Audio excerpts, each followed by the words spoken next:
Hello students, a warm welcome once again to all of you. Now, what exactly in this video we are going to do? तो मुझे लगता है आप लोगों को idea तो हो ही गया होगा इस पहली स्लाइड को देख के कि जो हमारा एक बड़ा इम्पॉर्टेंट चैप्टर है ऑक्सीलेशन, ठीक है, competitive exam point of view से ये बहुत इंपॉर्टेंट चैप्टर है. So we are going to start the discussion of some JEE advance pattern based questions. आप हमेशा ध्यान रखें, please if possible note it down. ये चैप्टर नंबर 15 ऑक्सीलेशन जो एसएचएम वाला है, सिंपल हार्मोनिक मोशन और ये सब बातें इसमें हैं, और दूसरा आपका वेव, मैकेनिकल वेव. इन दोनों चैप्टर से मिला के आपका जेईई एडवांस हो, जेईई मेंस हो या नीट पैटर्न हो, कम से कम 2 से 3 क्वेश्चन तो आने ही हैं. 2 क्वेश्चन तो मतलब श्योर शॉट आने ही आने हैं. तो इन चैप्टर्स को लेके थोड़ा सा मैथमेटिक्स इन्वॉल्व है, फाइन, बट अब चूंकि जेईई की तैयारी हो रही है तो मैथमेटिक्स तो आपका एक सब्जेक्ट ही है. तो हम लोग इसका एक थोड़ा सा एक डिस्कशन करते हैं. इट्स आपको जैसे पता है a type of, you can say, collection of some good problems. ठीक है, हम लोग कोशिश करेंगे अपने बेसिक कॉन्सेप्ट्स को रिवाइज करने की. तो चलिए शुरुआत करते हैं. हर क्वेश्चन से पहले इंस्ट्रक्शंस हैं आपके, और जैसा कि आपको पता है कि जेईई एडवांस पैटर्न में आपके पास में 1 option correct, more than 1 correct, paragraph base, matrix match, integer type, बहुत सारे पैटर्न हैं. तो मैंने कोशिश करी है उन्हीं को मिला जुला के आपकी स्लाइड्स को प्रिपेयर करने की. और एक चीज और, जेईई एडवांस पैटर्न में मैं एक वीडियो में 5 क्वेश्चन ले रहा हूं. ठीक है, रीजन है उसका. देखिए, जेईई एडवांस पैटर्न में टाइम का इतना बड़ा इशू नहीं रहता है, क्योंकि क्वेश्चन समझ में आ जाए और वो सॉल्व हो जाए, ये सबसे बड़ा इशू होता है. तो हम लोग थोड़ा सा ना अपनी सोच को डेवलप करने की भी कोशिश करेंगे. ठीक है, so let's start this discussion of JEE advance pattern question, that is chapter number 15 oscillations. Very important chapter. So here comes your question number 1. अच्छा, जरा सबसे पहले इंस्ट्रक्शन देख लेते हैं. ये रेड पॉइंट आपको दिख रहा होगा जिसमें कहा गया है कि क्वेश्चन 1 और 2 जो है ये केवल एक ऑप्शन करेक्ट है इसमें. मतलब ये देखिए, 1 B C D 4 में से कोई एक ऑप्शन करेक्ट है. इसलिए मैं एम्फेसाइज कर रहा हूं क्योंकि जेईई एडवांस पैटर्न में कुछ क्वेश्चंस ऐसे भी होते हैं जिसमें मोर देन 1 करेक्ट होता है, और आपने अगर गलती से 2 सही और 1 गलत मार्क कर दिया उसमें तो निगेटिव मार्क्स आ जाएंगे. तो प्लीज ये गलती मत करिएगा. ठीक है. So first try to read the question. Displacement of 2 identical particles executing SHM is represented by these 2 equations. देखा जाए, एक्चुअली मैंने जगह को बचाने के लिए ना दोनों एक साथ कर दी हैं. एक इक्वेशन कह रही है x1 is equal to x0 sine omega T plus phi, याद करिए स्टैंडर्ड पैटर्न, और दूसरी कह रही है x2 is equal to x0 cos omega T. कोई दिक्कत नहीं है. यहां पे अगर आप चाहो तो इसको साइन के फॉर्म में अगर बदल लें हम लोग, तो हम इसको सीधा लिख सकते हैं कि omega T plus pi by 2, है ना. तो मैं पहले तो आपको यह बता देता हूं कि इस तरीके के क्वेश्चंस में आपको अपनी स्टैंडर्ड फॉर्म याद रखनी है, नंबर 1. नंबर 2, हमें निकालना है कि for what value of omega, इस वाले ओमेगा से एनर्जी जो है दोनों पार्टिकल्स की वो सेम हो जाएगी. अच्छा, जब एनर्जी की बात की जाए ना, तो हमेशा ध्यान रखिएगा कि टोटल एनर्जी की बात की जा रही है एसएचएम के केस में. यहां पे मैं जरा वो इक्वेशन लिख देता हूं, x is equal to X not sine या कॉस कुछ भी रख सकते हैं ओमेगा टी प्लस फाइव. तो ऐसी स्टैंडर्ड इक्वेशन को यहां पे यूज किया गया. ठीक है, अगर यहां पे आप फाइव देखो तो पाई बाई 6 है. यहां पे अगर इसको साइन में कन्वर्ट करेंगे तो हमारा पाई बाई 2 हो, 5 जो है वो पाई बाई 2 रहेगा. तो ये तो हमारी स्टैंडर्ड इक्वेशन हुई. चलिए आइए अब जरा इस क्वेश्चन की अप्रोच जो होनी चाहिए वो क्या होनी चाहिए उसकी बात करते हैं. देखिए, इस क्वेश्चन को डालने का मेरा पॉइंट ये था कि जो छोटे छोटे फॉर्मूले हैं इस चैप्टर में या वेव्स में, तो हमें उन्हें थोड़ा सा ना कंफर्टेबल रखना है अपने लिए, जिससे कि डायरेक्टली हम लोग फॉर्मूला मेंशन करके वैल्यूज को यूज कर सकें. तो देखिए, मैं यहां पे ना एक इक्वेशन लिख रहा हूं. एसएचएम के केस में बच्चों एनर्जी की इक्वेशन होती है हाफ m ए स्क्वायर ओमेगा स्क्वायर। मुझे लगता है ये क्वेश्चन सभी को याद होगी। ये एम्पलीट्यूड है आपका, ये एंगुलर फ्रीक्वेंसी है, ठीक। अच्छा, तो क्या मैं यहां से ये कह सकता हूं कि E जो है भाई ये तो हो गया कांस्टेंट, ठीक, और यहां क्वेश्चन के हिसाब से आइडेंटिकल पार्टिकल्स हैं तो ये भी कांस्टेंट हो गया। तो क्या मैं ये लिख दूं directly proportional to A omega whole square, चलेगा, कोई दिक्कत नहीं है, ठीक। तो हम इसी कॉन्सेप्ट को यहां पे यूज कर रहे हैं, ठीक है। चलिए, अब क्वेश्चन में कहा गया है कि दोनों की एनर्जी सेम हो जाए, ओके। तो इसका मतलब है कि क्या मैं ये लिख लूं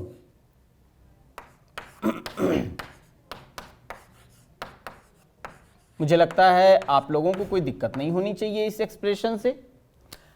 तो अगली बारी मैं कह देता हूं कि अरे स्क्वायर वगैरह क्यों करना, ये सीधा सीधा ऐसा रिप्रेजेंटेशन है, ठीक। चलिए भाई वैल्यूज लेना शुरू करते हैं।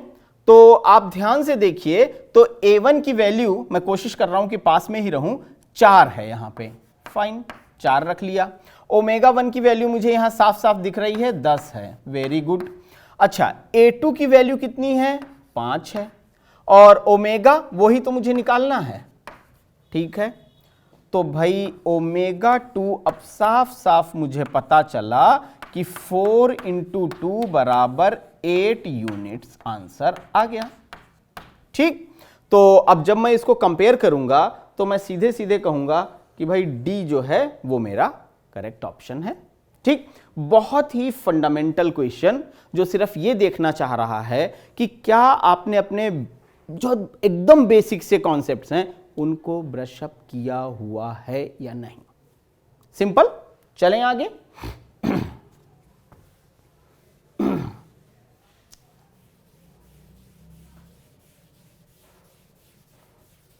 ऐसे क्वेश्चंस में प्लीज गलतियां मत करिएगा।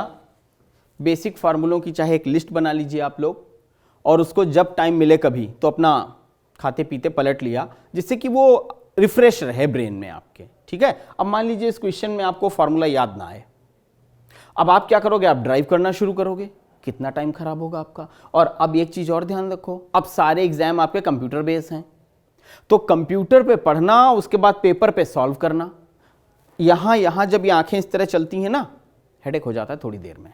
तो हमें कोशिश करनी है कि हम कम से कम जो है अपना आंख और सर को डेविएट कराएं, देखें अपना फॉर्मूले आते चलें, थोड़ा सा साइड में रख के लिखते चलें और आंसर्स करते चलें, ठीक है। ये सारी बहुत इंपॉर्टेंट स्ट्रेटजिकल एस्पेक्ट्स हैं इन एग्जाम्स के लिए। पेन पेपर पे लिखना सॉल्व करना उतना मुश्किल नहीं है जितना कंप्यूटर स्क्रीन पे सामने देखना और फिर नीचे पेन पेपर पे सॉल्व करना। तो भाई ये सब चीजें आपको ध्यान रखनी है। चलिए, क्वेश्चन 2 भी वही है, मतलब ऑप्शन एक ही करेक्ट होगा। तो यहां पे अब पढ़ लेते हैं हम लोग क्या है क्वेश्चन।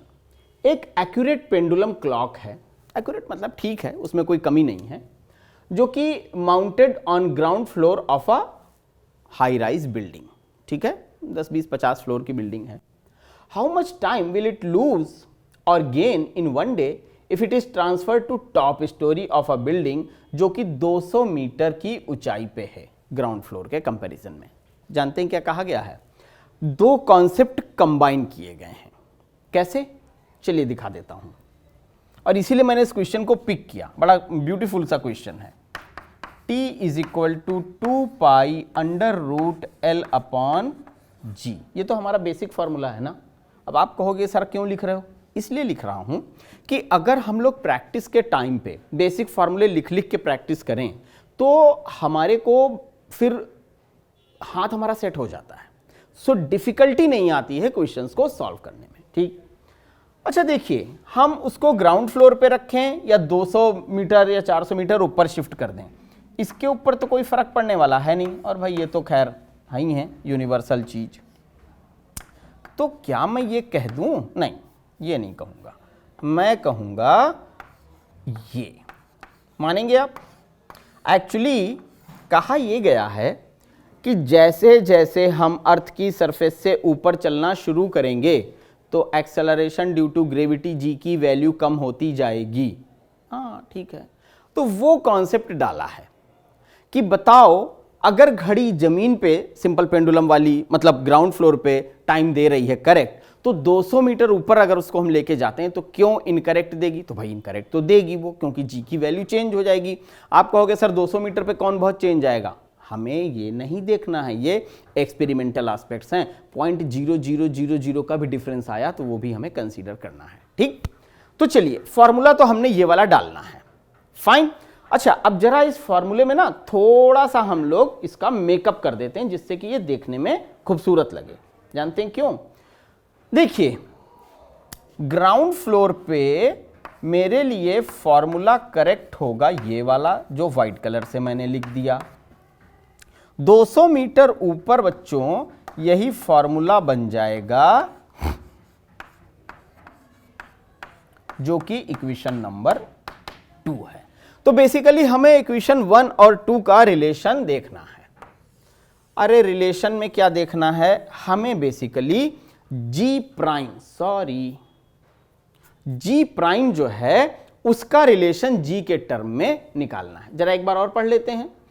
एक एक्यूरेट पेंडुलम क्लॉक है जो कि ग्राउंड फ्लोर पे है, ठीक, तो उसका टाइम पीरियड कुछ है, वो टी है। अब ये कितना टाइम लूज या गेन कर लेगी अगर जो हमारा मतलब ये घड़ी है इसको हम टॉप फ्लोर पे ले जाएं? तो एक बात बताइए, ऊपर जाने पे जी की वैल्यू कम होगी। तो जब जी की वैल्यू कम होगी तो टी की वैल्यू बढ़नी चाहिए, है ना? तो बस टी प्राइम जो है वो टी से बड़ा होगा, इतना तो हम अच्छे से कह सकते हैं। ठीक है, तो चलिए इसी कॉन्सेप्ट के बेसिस पे हम लोग बात करते हैं। तो मैं यहां पे एक सिंपल सा फॉर्मूला डायरेक्टली लिख दे रहा हूं, जी प्राइम अपॉन जी। ठीक है, चलेगा? कुछ नहीं, सिंपल हमने टर्म्स को अरेंज कर दिया है ना? फ्रॉम 1 and 2 यहां लिख देता हूं, फ्रॉम 1 and 2। ठीक, 1 plus H upon R whole square. अपना ग्रेविटेशन वाला चैप्टर मुझे लिखना तो हालांकि ये भी नहीं चाहिए था, क्योंकि ये फॉर्मूला आप लोग इतनी बार कर चुके हो, और वो chapter I think 9th chapter है क्लास 11th का। ठीक, तो जब मैंने इसको यहाँ पे रखा तो अब मैं क्या ये कह दूं कि ये जो है वो और कुछ नहीं बल्कि ये है। ठीक, T prime is equal to T 1 plus H upon R E. अब जैसा कि मैंने अभी आपको बोला, ठीक है, मैं यहां फिर से थोड़ा आपको डिस्टर्ब करूंगा, T prime greater than T है, वो तो अंडरस्टूड सी बात है, क्योंकि भाई ऊपर जाएंगे तो जी जो है वो कम होता जाएगा। तो जब T prime is greater than T है तो होगा क्या? बेसिकली घड़ी समय लूज करेगी। इसका मतलब क्या हुआ? अरे स्लो हो जाएगी, हैं, ज्यादा टाइम लेगी ऑब्वियसली एक राउंड पूरा करने में। तो सिंपल सी बात है कि the clock will lose the time. इसको लिखने की जरूरत नहीं है।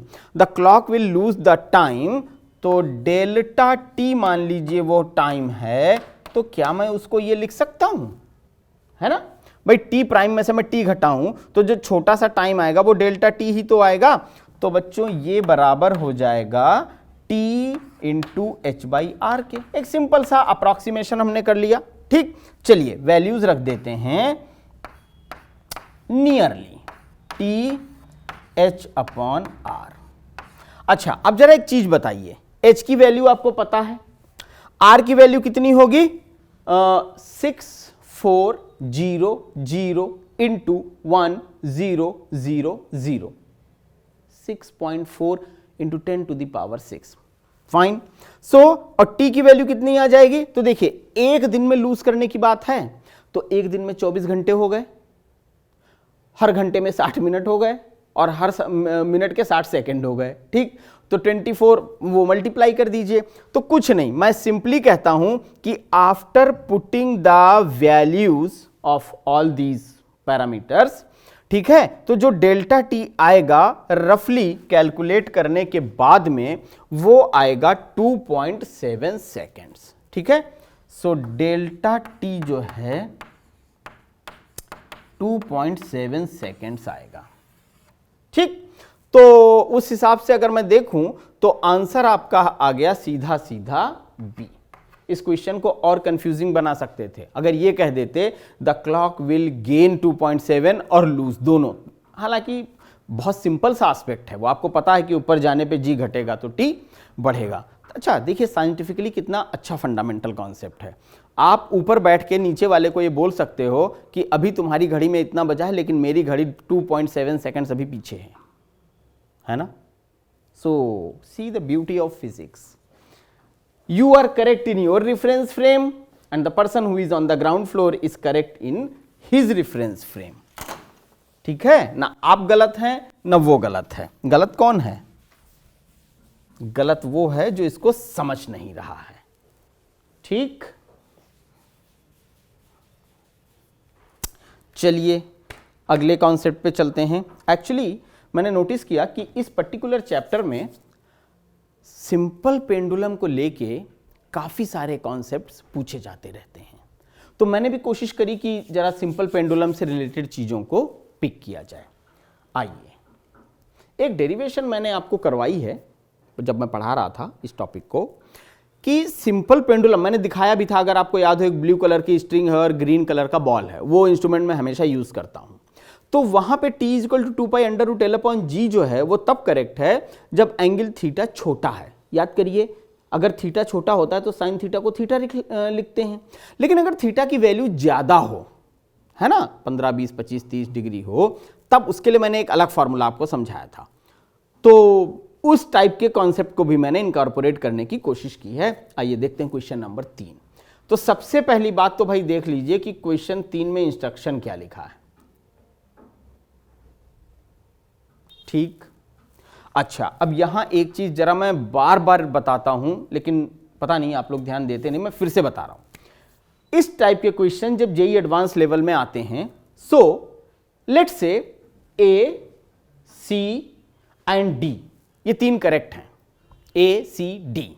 ठीक, आपने सॉल्व करना शुरू करा, ए निकल गया, फिर सी निकल गया, ए और सी, लेकिन डी आप नहीं कंक्लूड कर पाए, नहीं सॉल्व हो पाया। तो अब प्लीज गेस वर्क मत करिए, क्योंकि ए सही था आपने मार्क किया, अच्छी बात है, सी सही था आपने मार्क किया, ठीक है, लेकिन डी मतलब जो था वो आप नहीं निकाल पाए और आपने बी को मार्क कर दिया। अब यहां आपने सुसाइडल अटेम्प्ट कर लिया। अब इसके आपको मार्क्स नहीं मिलेंगे, बल्कि अब आपके और मार्क्स कटेंगे। तो अगर मान लीजिए आपने इसको सॉल्व किया, हम कह रहे हैं किसी क्वेश्चन में मान लीजिए 4 ऑप्शन करेक्ट है, लेकिन आपसे सिर्फ 1 निकला, वो 1 मार्क करिए, आगे बढ़िए। हमें मार्क्स लूज नहीं करने हैं, ठीक है। Let's move. A simple pendulum of length 1 metre with a bob of mass m swings with an angular amplitude 30 degree, then, ठीक है। अच्छा अब एक चीज समझ लीजिए, बेसिकली होता क्या है, ये थोड़ा सा थियोटिकल वो है। अगर किसी पेंडुलम की लेंथ 1 मीटर होती है इफेक्टिव लेंथ, तो बेसिकली वो होता है सेकेंड्स पेंडुलम, ठीक है। ये बात मैं लिखूंगा नहीं, समझा रहा हूं आपको।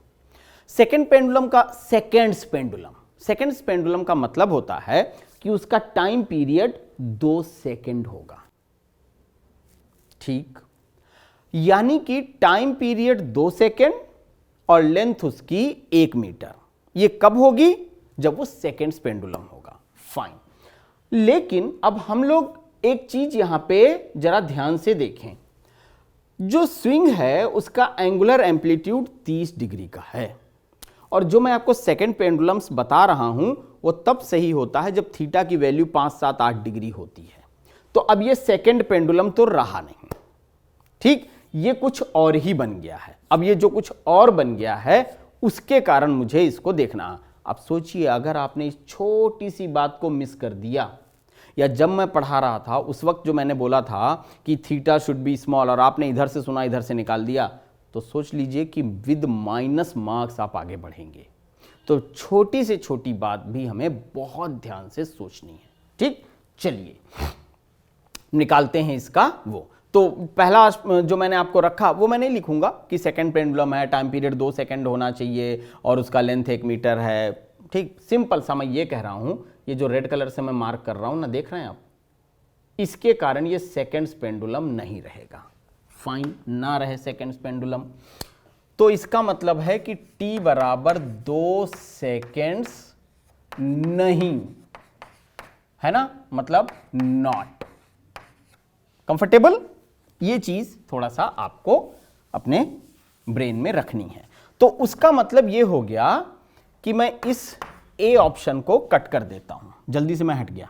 ठीक, चलिए, वो नहीं होगा, वो मुझे मार्क नहीं करना। आगे आइए, जब मैं आगे आया तो इसका मैं एफबीडी बनाऊं, अगर मैंने तो आपको खैर दिखाया ही हुआ है एफबीडी में क्या है, ये इस टाइप से आएगा, इस टाइप से आएगा, यहां पे रहेगा, ये वाला 15 डिग्री हो जाएगा, है ना, एम्पलीट्यूड 30 का है, तो ये mg cos थीटा हो गया, ये t हो गया, ये mg cos थीटा हो गया, ये mg sin थीटा हो गया। मुझे एफबीडी वगैरह नहीं दिखानी चाहिए, लेकिन हो सकता है कुछ बच्चों ने रिवाइज ना करा हो, तो उनके लिए मैं ये चीज बोल रहा हूं। ठीक, तो देखिए t माइनस एम जी, अपना एफबीडी के कॉन्सेप्ट पे लिख रहे हैं हम लोग। ठीक, तो t माइनस M G cos 15 is equal to, अच्छा अब सोचिए, जब ये ऐसे करके ऑक्सीलेट करेगा ना बड़े एंगल के साथ, तो बेसिकली ये सर्कुलर मोशन के कॉन्सेप्ट को ले आएगा अपने अंदर। तो उस सिचुएशन में इसको हम लोग कहेंगे कि ये हो जाएगा mv²/L। मुझे नहीं लगता किसी को कोई दिक्कत यहां पे होनी चाहिए। अच्छा,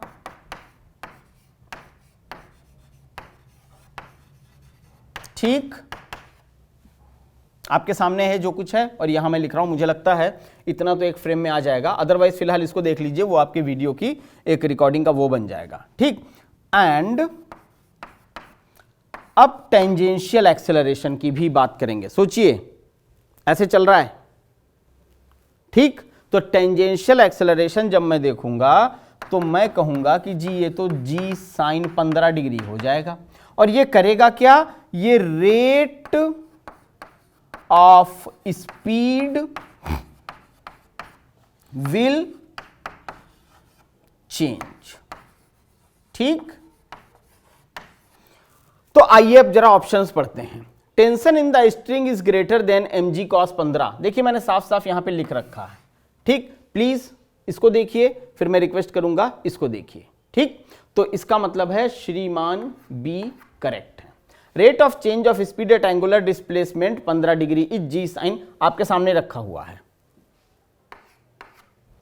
tension in the string is mg cos 15 at angular, बराबर नहीं है, मोर देन है। ठीक, तो ये वाला भी नहीं है, सो बी और सी मेरे करेक्ट ऑप्शंस हैं। बहुत सोच के साथ मैंने इस क्वेश्चन को डाला हुआ था, प्लीज ऐसे पॉइंट्स को आप लोग हमेशा मार्क करिए। मैंने इवन आपको वो फॉर्मूला भी बताया है कि जब थीटा की वैल्यू छोटी ना हो तो टाइम पीरियड t बराबर 2π√L/g नहीं होगा, बल्कि t बराबर 2π√L/g with in a bracket something something. Revise करिएगा। इसीलिए मैं हमेशा वीडियो खत्म करने के बाद कहता हूं कि please keep revising, keep enjoying. अगर रिवाइज नहीं करेंगे तो भाई इसका कोई सब्स्टिट्यूट है नहीं। ठीक है, रिवीजन तो आपको करना ही पड़ेगा। आइए अगले क्वेश्चन पे बात करते हैं, that is question number I hope 4 and so on. अच्छा, यहां थोड़ा सा ट्विस्ट है। क्वेश्चन नंबर 4, ये देखिए रेड कलर से मैं मार्क कर रहा हूं, और ये 5, ये लेजर से मैं दिखा रहा हूं आपको। ये दोनों कंप्रिहेंशन टाइप हैं, मतलब एक ये देखिए ये पैराग्राफ आपको गिवन है, ठीक है, ऐसे आपको इस पैराग्राफ को पढ़ना है और फिर क्वेश्चन नंबर 4 और 5 का आंसर करना। तो चलिए जरा पैराग्राफ पढ़ते हैं, ध्यान से देखिए। ये जो रेड कलर का पॉइंट है ना, आपको दिख रहा होगा, तो प्लीज थोड़ा देखें। A block of mass m is equal to ½ kg is attached with 2 springs each of force constant K. ये देखिए डायग्राम आपका यहाँ पे बना हुआ। पहले मैंने सोचा था कि मैं बनाऊंगा, फिर मुझे लगा चलिए वो ज्यादा आसान हो जाता है। अच्छा, इस k की वैल्यू भी गिवन है, ठीक है। The block is oscillating vertically up and down with amplitude a। ठीक है, कोई दिक्कत नहीं, ऐसे ऐसे ये ऑक्सीलेट कर रहा है ऊपर नीचे। When the block is at its mean position, one of the spring breaks without changing momentum of the block.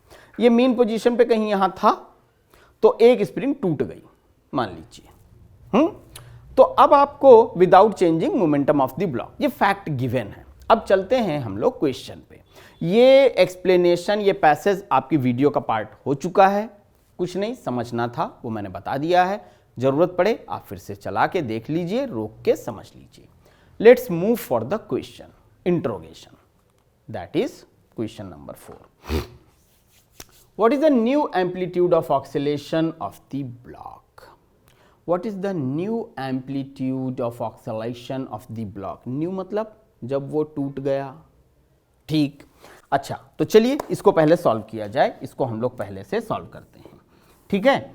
चलिए, जब देखिए दो कंडीशन होंगी, जब दोनों स्प्रिंग इक्विलिब्रियम में होंगे, कंडीशन नंबर 1, और दूसरी जब एक स्प्रिंग इक्विलिब्रियम में, ठीक है। तो हम लोग मान लेते हैं कि x1 जो है वो एलोंगेशन है, मैं लिख कम रहा हूं बोल ज्यादा रहा हूं, ध्यान से सुनिएगा। x1 जो है वो एलोंगेशन है when both the springs are in equilibrium, ठीक। When both springs are in elongation मतलब इक्विलिब्रियम, और x2 मान लीजिए एलोंगेशन है जब एक स्प्रिंग कट गया ना, एक तो टूट गया जो है इक्विलिब्रियम में, ठीक। तो भाई एक काम करते हैं, श्रीमान x1 यहां लिख दिया मैंने और x2 यहां लिख दिया, ठीक है। वो क्या था वो मैं आपको बता चुका हूं। तो क्या मैं इसको लिख सकता हूं कि 2kx1 is equal to mg? No problem, ठीक। तो जब मैंने इसको लिख दिया तो वैल्यूज रखना शुरू करें। 2 इंटू के की वैल्यू 10 गिवन है, x1 इज इक्वल टू, ध्यान दीजिए हम उस पैराग्राफ में वैल्यूज रख के आए थे, तो 1/2 इंटू 10 था ना, तो 5 हो गया, 5 ये 2 हो गया, तो x1 बराबर आ गया मेरा दैट इज 25 सेंटीमीटर, ठीक। भाई 1/4 आएगा ना, मीटर्स में आएगा वो, तो 1/4 मीटर का मतलब क्या हो गया, 25 सेंटीमीटर। अब ये मत सोचना कि ये टीचर ने क्या कर डाला, 10 से 10 कैंसिल किया और ये क्या कर दिया, हमेशा सोच के साथ, ठीक है। So x1 is equal to 25 centimetre और x2 हो जाएगा आपका 50 सेंटीमीटर, ठीक, क्योंकि अब स्प्रिंग एक ही बचा है। तो लिख देते हैं जरा वैल्यूज यहां पे हम लोग जो निकाली हैं, ये हो गया भाई 25 सेंटीमीटर और ये हो गया 50 सेंटीमीटर, ठीक। हमारा काम काफी आसान हो गया। अच्छा, वेलोसिटी के लिए ध्यान दीजिएगा, व्हेन, कई बारी मैं हिंदी में लिख जाता हूं, स्प्रिंग, क्या लिखूं, ब्रोकन, मैं कहना यह चाह रहा हूं कि जब स्प्रिंग टूटा, अब उसको ट्रांसलेट कर लीजिए इंग्लिश में आप, when spring broken, I hope correct, मेरी अंग्रेजी बहुत अच्छी नहीं है, तो जब स्प्रिंग टूटा, व्हेन स्प्रिंग टूटा ब्रोकन, तो उस सिचुएशन में v बराबर आया a ओमेगा, ठीक। अच्छा, उसके बाद इसमें हम लोग वैल्यूज रख देंगे, तो मुझे v बराबर मिल गया अंडर रूट यूनिट्स, मीटर पर सेकेंड या यूनिट्स, ठीक है, कोई दिक्कत नहीं है। हो सकता है कोई बच्चा ये सोचे ये क्या लिख दिया इन्होंने, अब तो खुश हैं भाई, मीटर पर सेकेंड, तो ये आ गई वेलोसिटी। चलिए जरा इसको लिख देते हैं, ये स्प्रिंग टूटने पे है, मीटर पर सेकेंड, ठीक।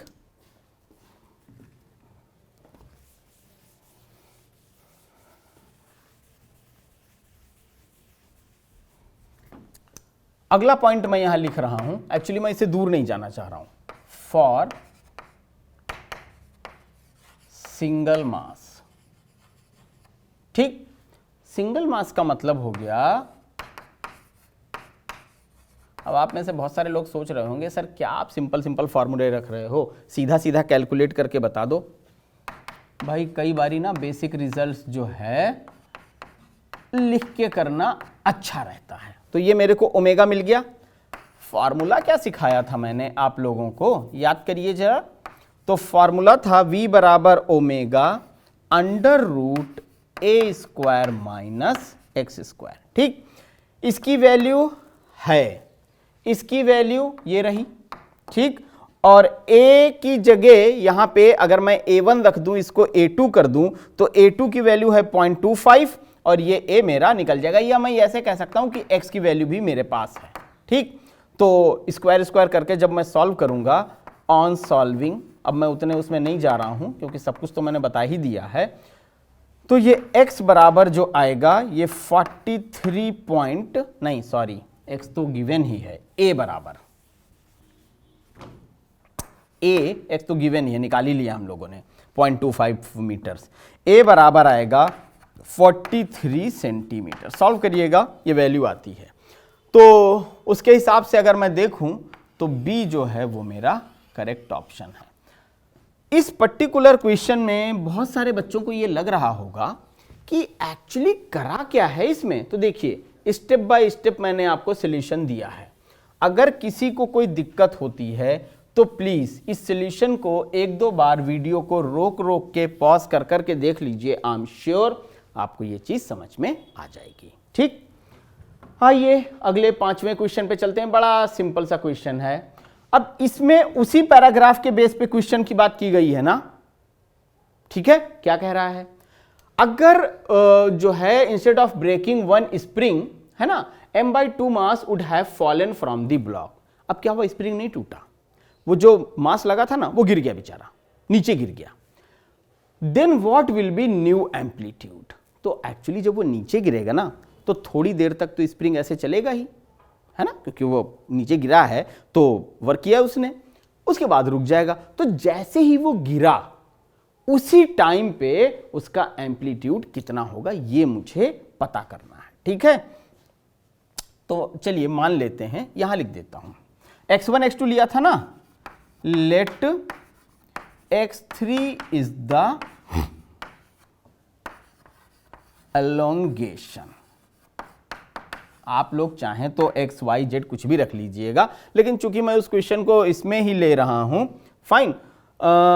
ये कब हुआ है जानते हैं, let x3 is the elongation with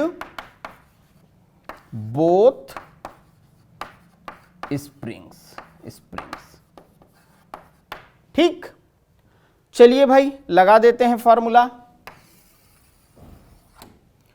2kx3 is equal to m/2g।